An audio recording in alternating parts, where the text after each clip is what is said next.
English by the Nature Method by Arthur M. Jensen. Brought to you by Ayan Academy. Chapter 25. Good News. "You look very happy tonight, boys," said Mr. Miller a few evenings later when they were together again. "You must have something good to tell me." "Yes, I, at least, have good news," Storm answered. "My manager said yesterday that he would pay the whole trip for me." "Isn't that good news?" "I had hoped that he would pay part of it, but it is very kind of him to pay all of it, I think." "And I have good news, too," said Brown. "My manager thought my idea about the library was very good. I am going to begin to work at it at once. I am going to write all the letters myself and make all the plans, too. So it is a good chance for me to show what I can do. It is the first time I have had such a chance, and it is a very good chance for a young man like myself. So you will understand that I am happy." I showed him some of the letters I had written, and he said they were very good. And now I come to the best part of my news. The manager is so sure that the idea is good that he is going to give me a month's extra pay. Is that good news or not, I ask you? Mr. Miller: "Yes, that is very good news. And even Wood looks happy tonight." Wood: "Yes, I have some good news too. You know, I didn't like to ask for a raise, and yesterday I was thinking all day of going to my manager. But I hadn't the courage. I was afraid of asking him. Once I tried to take courage and had even got as far as the door when the manager called one of the young ladies into his office, and I had to wait again. But later in the day he called me in, as there was something he wanted to speak to me about. He had been watching my work for some time, he said, to see how I did it. He had been watching that of some of the others too, and although I was a new man there, he thought that I did my work best. I am going to work for him as his secretary because he said he was getting older now, and he needed a young man to remember all the things that he forgot himself. "I need a man," he said, "with a good head who can look after all the small things in the office so that there will be no need for me to think of them. A man who can write my letters and who is not afraid of a little extra work now and then."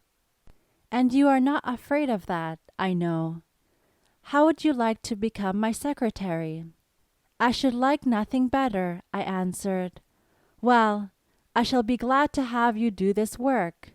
Oh, and I almost forgot to tell you that now you have become my secretary, you will become a rich man too," he said, smiling. "From the first of the next month you will get a raise. You will need the money for your trip, I think." I thanked him, but I did not tell him that I had been trying all the morning to work up courage enough to ask for a raise. Mr. Miller: "I could see that you all had good news, although I didn't think it would be as good as this. Now, when can you have your holidays?" Storm: "I can have mine when I want them. Shall we try to make the trip during the first fortnight of July? How does that time suit you?" Mr. Miller: "It suits me well enough, but the question is not so much how it suits me as how it suits Brown and Wood, because my holidays are longer than theirs. When do you think you can have yours, Wood?" "That time suits me very well. July is a quiet month at our office. Most of the people with whom we do business are away on their holidays, so we also have ours in July. How about yours, Brown?" "I'm afraid it's not going to be easy for me to have mine in July, because I had half of July last year. But I will try to speak to some of the others at the shop tomorrow." There are two whom I will ask to exchange holidays with me. There is a young man whose holidays are in July this year. I will ask him to exchange holidays with me so that he can have mine and I can have his. If his holidays are during the last fortnight of July, I can ask one of the young ladies whose holidays are during the first part of the month to exchange hers for mine.